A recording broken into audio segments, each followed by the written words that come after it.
There are few gaming experiences more engrossing, engaging, and satisfying than that of a quality strategy RPG. They offer the joy of building up a little ragtag army, bit by bit, into a gang of storied warriors with precision specialized skills, the thrill of seeing what sort of wrenches the next combat stage will throw into the mix, the utter thrill of eking out a victory with a wild idea, or having an army that works so well together that they lay waste to all before them. Unicorn Overlord, the latest collaboration between developer Vanillaware and publisher Atlas, seeks its place among strategy RPG royals, and, despite a few small missteps, lays claim to an honorable place among its peers.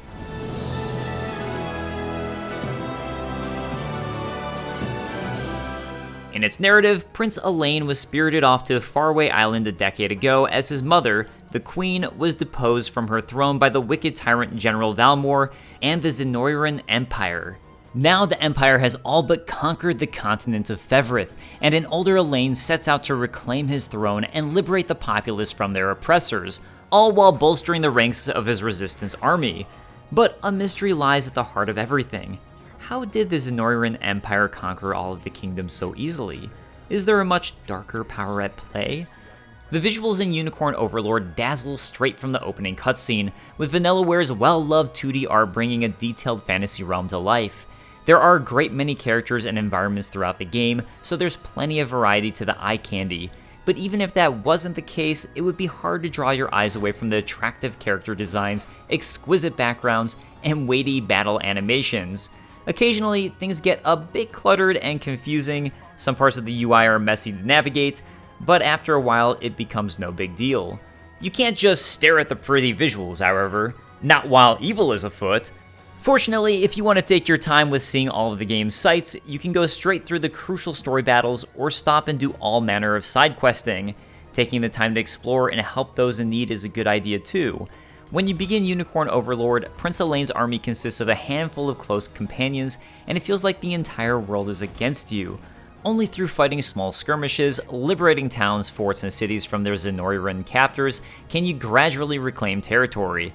Many of these places are decimated from years of war and neglect, but the prince can bring the materials needed to repair the damage, often with a bit of careful overworld exploration. As you do this, your honors and renown grow, and you can recruit and hire more soldiers for your army, as well as expand the number and capacity of your current units. It's a fun gameplay loop that encourages you to explore and rebuild. But ultimately, strategy RPGs live and die by how fun the actual strategy and combat is, and Unicorn Overlord passes this test with flying colors.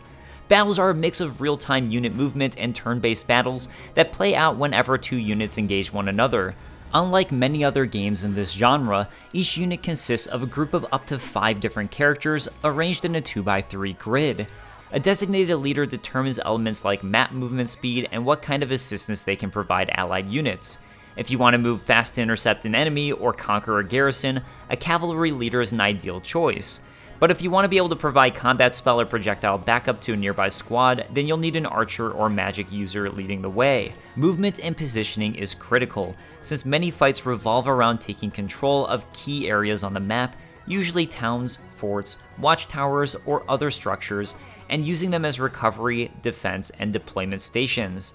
Sometimes you'll be blessed with devices like catapults and ballistas a unit can man and cause serious damage with, if the opposing army doesn't get there first and cause you a massive headache. Buildable barricades and traps can hold forces at bay while you muster strength, but a winged unit can fly right over them without a care. Finally, stamina determines how many times in a row a unit can attack, be attacked, or assist, run out of energy, and that team can't move until they rest for a while. There are so many options and factors to consider when it comes to something as simple as map movement, allowing you to devise your own unique approaches to combat. When an allied and enemy unit engage, the view switches to side view, turn-based battle that plays out automatically. Units will take turns attacking and using skills based on the abilities and criteria you've set for them. The characters themselves come in a variety of classes, each with its own unique traits, abilities, and weaknesses. For example, a hoplite is a tremendous tank that can significantly reduce damage from many physical attacks and protect other characters, but they suffer when up against defense-lowering housecarls and armor-penetrating magic users. A spear-wielding knight cavalry unit can attack a row of enemies at once, while a similarly mounted Radiant Knight is strong against magic, but both are vulnerable to weapons and skills targeting horse riders. When crafting units, you can carefully concoct a balanced mix of defense, offense, mobility, and support, or you can go all in on an ultra-specialized team designed for a singular purpose. Weapons and accessories can grant extra boosts and abilities to individual characters, which you can then further customize by setting specific criteria for when and how skills are used in battle. Micromanaging so many factors can be very daunting at first, but Unicorn Overlord is excellent at encouraging experimentation and discovery, and it offers you myriad opportunities to test out new units or character builds outside of key battles.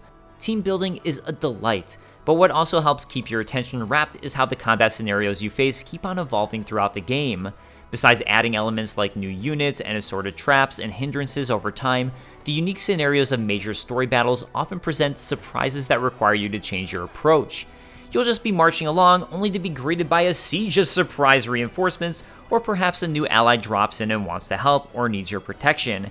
And maybe, just maybe, that enemy general can be reasoned with if you have the right person speak to them.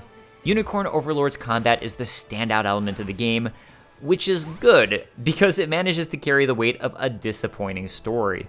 If you played any RPG where a group of rebels reclaim the land from a despot with the powers of darkness fueling him, you probably know where this story is headed. I frequently found myself wishing that the cutscenes were less frequent and wordy so I could get back to the fun of moving a bunch of little guys around a map. The individual characters aren't much better, with one-note personalities and motives that don't offer much in the way of development or interesting interactions. There's a whole affection system among characters that opens up brief little side conversations when relationships reach a certain point, but even these typically fail at making the characters appealing beyond mere utility, like, that dude looks cool and hits like a truck, so maybe I'll use him more. But even though the story is lackluster, the core gameplay of Unicorn Overlord is more than compelling enough to make you want to see the story of Prince Elaine to its conclusion. There is so much satisfaction and gameplay depth here to sink your teeth into that you may find yourself thinking deeply about the game's team dynamics even when you're not playing. When the primary feeling a game leaves you with is wanting to play more of it, you know you have a gem on your hands.